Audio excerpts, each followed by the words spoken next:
Muito boa noite, meu querido, meu amado irmão Marcelo Silva, amigos ouvintes, irmãos e irmãs que estão na escuta do programa Hora da Libertação, aqui pela sua IRC Líder FM. Boa noite, que a paz de Jesus Cristo, a paz que excede todo entendimento, esteja nos nossos corações.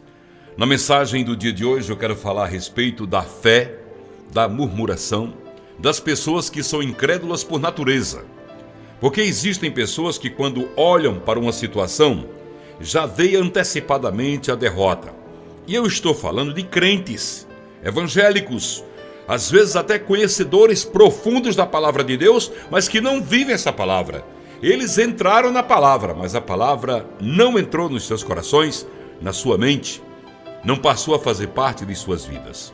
A Bíblia está repleta de histórias de homens vencedores, mulheres vencedoras, que alcançaram grandes graças, grandes milagres da parte do Senhor nosso Deus. E olha, se você e eu, como meros mortais, não gostamos que duvidem de nós, imagine Deus Todo-Poderoso, Criador dos céus e da terra, quando você acha que Ele não vai fazer, imagine como Ele se sente. E quando Ele lhe promete, quando Ele fala ao seu coração que está nessa batalha, está nessa luta, que nessa peleja não tereis que pelejar, quando Ele usa os profetas, homens e mulheres ungidos por Ele, para dirigir a palavra a você e dizer que Ele está com você, e mesmo assim você duvida de que Ele vai agir a seu favor. Será que Ele se sente bem? Essa situação que eu estou expondo aqui não é diferente do que aconteceu lá no deserto, quando o povo saiu do Egito. Quando murmuraram e por isso não herdaram a terra prometida, não entraram no descanso do Senhor da terra prometida. Quando você acha que Deus não vai ouvir a sua voz, não vai atender às suas orações, você está cometendo um grande pecado, uma ofensa ao Senhor nosso Deus. Eu quero ler aqui Números capítulo 13, versículos de 25 a 33, diz assim a santa e poderosa palavra do nosso Deus. Ao fim de 40 dias voltaram de espiar a terra. E chegando apresentaram-se a Moisés e a Arão e a toda a congregação dos filhos de Israel no deserto de Parã, em Cádiz, e deram-lhes notícias a eles e a toda a congregação e mostraram-lhes o fruto da terra. E dando conta a Moisés, disseram: fomos à terra a que nos enviaste. Ela em verdade mana leite e mel, e este é o seu fruto. Contudo, o povo que habita nesta terra é poderoso, e as cidades são fortificadas e muito grandes. Vimos também ali os filhos de Anak. Os amalequitas habitam na terra do Negueb. Os heteus, os jebuseus, os amorreus habitam nas montanhas, e os cananeus habitam junto do mar e ao longo do rio Jordão. Então Caleb, fazendo calar o povo perante Moisés, disse: subamos animosamente e apoderemos-nos dela, porque bem poderemos prevalecer contra ela. Disseram, porém, os homens que subiram com eles: não poderemos subir contra aquele povo, porque é mais forte do que nós. Assim, perante os filhos de Israel, infamaram a terra que haviam espiado, dizendo: a terra pela qual passamos para espiá-la é terra que devora os seus habitantes, e todo o povo que vimos nela são homens de grande estatura. Versículo 33. Também vimos ali os nefilins, isto é, os filhos de Anak, que são descendentes dos efilins. Éramos aos seus olhos como gafanhotos, e assim também éramos aos seus olhos. Meus amados irmãos e irmãs, queridos de Deus, nós vivemos em um mundo onde as vitórias acontecem, mas também acontecem as derrotas. Se um time de futebol ganha, o outro tem que perder. Se no tribunal alguém ganha uma causa, o outro tem que perder. E isso é recebido pelas pessoas nas mais variadas formas. Enquanto um fica alegre, o outro fica triste. Enquanto um acha que foi abençoado, o outro pensa que foi desamparado. Na teologia da prosperidade, experimentar uma derrota é estar em pecado, longe de Deus, pois ensinam que o crente não pode perder, pois com Cristo é vitorioso sempre. Derrotas existem e não devemos fugir, pois elas fazem parte da nossa vida, do nosso viver. Não devemos, portanto, nos deixar derrotar pelas perdas em nossas vidas. As vitórias também são parte do nosso cotidiano. Elas também agem em nossas vidas e muitas vezes de formas diferentes e ao nosso favor, porque tudo contribui para o bem daqueles que amam a Deus, está em Romanos 8:28. Mas uma pessoa não vive só de vitórias, mas sim de vitórias e derrotas, que fazem parte de nossas vidas e coabitam conosco no nosso viver. Precisamos aprender a olhar para a derrota sem derrotismo, usufruir a vitória sem arrogância, pois tanto a derrota como a vitória faz parte de nossas vidas. As realidades encontradas nesse texto nos mostram isso. Ninguém tem uma vida somente de vitórias, como também não tem somente derrota, se esse tem Jesus Cristo no seu coração, presente na sua vida, se é servo do Senhor, ele vai ter mais vitórias do que derrota, isso garante a palavra de Deus. No texto que nós lemos aqui, encontramos duas realidades. Primeira positiva, relatam a Moisés e disseram: fomos à terra que nos enviaste, verdadeiramente mana leite e mel, e este é o fruto dela. Trouxeram a prova. A terra é muito boa, é excelente. Foi a notícia que trouxeram ao povo. E a notícia negativa vem em seguida. O povo, porém, que habita nessa terra é poderoso e as cidades muito grandes e fortificadas. Também vimos ali os filhos de Anak, os amalequitas habitam na terra do Negueb. Os heteus, os jebuseus e os amorreus nas montanhas, os cananeus também habitam ao pé do mar e pela ribeira do rio Jordão. O povo que nela habita é monstruoso, disseram eles, é formado de gigantes, existe uma sensação de vitórias, pois a terra é boa. E logo a sensação de derrota, não vai dar certo, porque tem um povo muito poderoso por lá. Naquele instante, aquele povo que tinha passado pelo Mar Vermelho, visto o milagre de Deus, o poder de Deus na nuvem e na coluna de fogo, não perceberam que o Deus que abriu o Mar Vermelho era o Deus que daria a eles condições para derrotar aquele povo.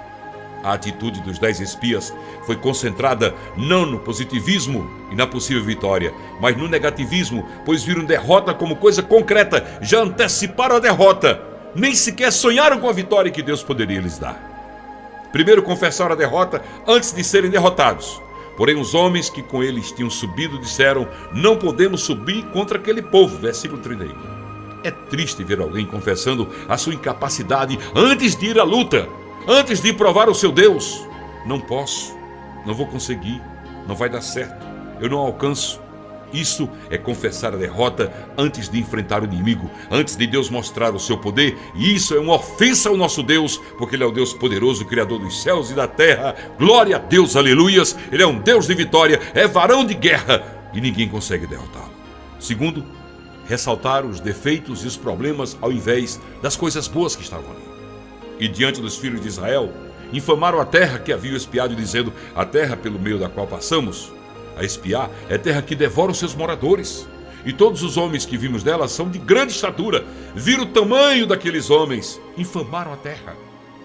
Hoje, nos nossos dias, os crentes muitas vezes estão dentro das igrejas e quando surge um probleminha, uma dorzinha de cabeça, às vezes uma coisa tão pequena, ele vê como muito grande. O teu problema, irmão, minha irmã, o teu problema, a tua enfermidade, a tua doença, a tua falta de dinheiro, a tua falta de fé, é a maior muralha que você ergue na sua frente, porque o teu problema é do tamanho que tu fazes.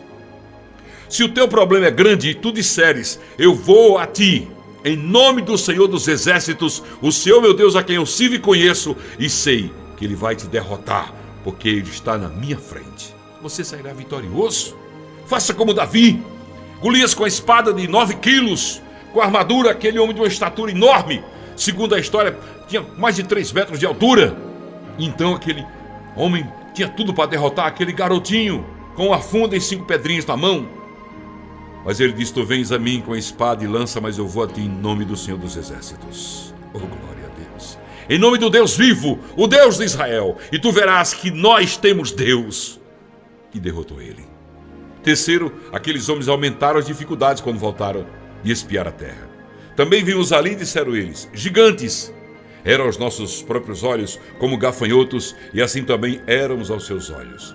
Sequer haviam sido vistos pelos anaquitas. Eles não foram vistos por aqueles povos. Eles viram eles, mas eles não viram os israelitas. Mas mesmo assim eles disseram que eles viram eles, mas não viram. Chegaram até mentindo. E a consequência? O povo se revoltou contra Moisés, foi tomado pelo pessimismo, desânimo, incredulidade, foram terrivelmente castigados. Números 14, 1 e 2 diz: levantou-se, pois, toda a congregação e gritou em voz alta, e o povo chorou aquela noite. Todos os filhos de Israel murmuraram contra Moisés e contra Arão, e toda a congregação lhes disse: tomara tivéssemos morrido na terra do Egito, ou mesmo neste deserto. Todos desanimaram por causa daqueles 10 infelizes espias, aqueles 10 pessimistas, frouxos, medrosos, que não acreditavam no grande Deus que eles tinham. Uma pessoa pessimista derrotada e consegue levar uma multidão à derrota, porque a sua murmuração e o seu desespero influencia a decisão e a fé de outras pessoas, e isso é abominação aos olhos de Deus. Tem pessoas que habitam já com a vitória. Tem pessoas que vê o problema e diz: esse problema é muito pequeno diante do meu Deus. Eu tenho a impressão que quando Davi viu Golias, ele viu um anão. Ele disse: de que circo saiu esse anãozinho? Vou matar e vou arrancar a cabeça dele, para ele ver que o meu Deus é Deus. Aleluia, glória a Deus. A atitude de Josué e Caleb naquela ocasião foi uma atitude otimista, de fé. Acreditavam nas promessas de Deus e, baseado nestas promessas, viam as possibilidades de conquistar a terra de Canaã, a terra prometida. Uma afirmação positiva. Eles disseram, está em Números 14:7, e falaram a toda a congregação dos filhos de Israel, dizendo: a terra pelo meio da qual passamos a espiar é terra muitíssimo boa. Oh, glória a Deus! Estes homens eram otimistas e criam na vitória e tentaram convencer a multidão de que a terra era boa. Eles criam especialmente nas promessas de Deus. Números 14:8, se o Senhor se agradar de nós, então nos fará entrar nesta terra e nos dará esta terra que emana leite e mel, porque por promessa ela é nossa. Glória a Deus! O povo não entrou porque não creu. A fé dos dois não minimizou as dificuldades, mas colocou a questão da vitória sobre a vontade de Deus. Se o Senhor quiser, o Senhor queria. Mas o negativismo levou o povo a peregrinar pelo deserto durante 40 anos, até que toda aquela geração incrédula morresse. É o que nos diz o texto. Eles não herdaram a terra prometida. A derrota, ela pode ser fruto de uma atitude negativa e incrédula da sua falta de fé. Números 14:11, disse o Senhor a Moisés: até quando me provocará este povo? Até quando não crerá em mim, a despeito de todos os sinais que fiz no meio deles? Olha Deus justificando. Abri o mar vermelho, mandei a coluna de fogo, mandei a nuvem, fiz brotar água da rocha, tudo por eles, as 10 pragas do Egito. Mas isso não foi suficiente para mostrar a eles que esses homens gigantes que eles veem agora são anãos diante do meu poder. Glória a Deus. A derrota também, meus irmãos, é fruto da desobediência. Quando desobedecemos a Deus, estamos derrotados.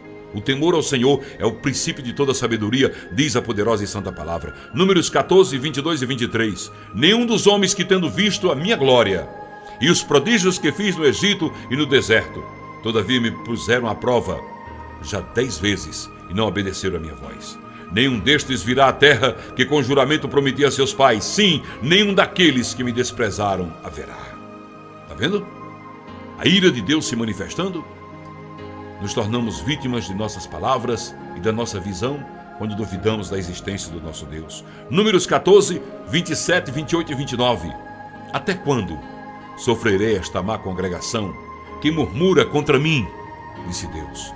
Tenho ouvido as murmurações que os filhos de Israel proferem contra mim. Dizem-lhes por minha vida, diz o Senhor, que como falaste aos meus ouvidos, assim farei a vós outros. Neste deserto cairá o vosso cadáver. Vê a sentença de Deus: nesse deserto cairá o vosso cadáver. Ou seja, vocês não herdarão a terra prometida porque não merecem, porque duvidaram da minha glória, do meu poder, duvidaram mesmo tendo visto tudo que eu já realizei. Nós precisamos acreditar em Deus, irmãos. Como é que você vai servir a Deus? Como é que você vai glorificar a Deus? Como é que você vai dizer que Deus é o seu Senhor e Salvador e você não crê no poder desse Deus que tem feito maravilhas em tua vida? Vira a tua cabeça para trás, olha para o teu passado, vai para o retrovisor da tua vida e veja as maravilhas que Deus já operou no teu viver e glorifica esse Deus de poder e receba dele uma unção nova na tua vida. Fica com essa palavra no teu coração. Que essa palavra te incomode cada vez que a tua fé falhar. Que essa palavra venha ao seu coração, batendo forte no teu coração, para que você sinta a presença desse Deus poderoso todas as vezes que você quiser recuar. Aleluia. Que Deus seja louvado na minha e na tua vida. Irmão Marcelo, um grande abraço, meu irmão. Você e seus ouvintes, nossos irmãos e irmãs, fiquem todos na paz do Senhor e Salvador Jesus Cristo. E que o nosso Redentor, que reina para sempre, esteja sempre a nos socorrer e aumentar a nossa fé. Amém.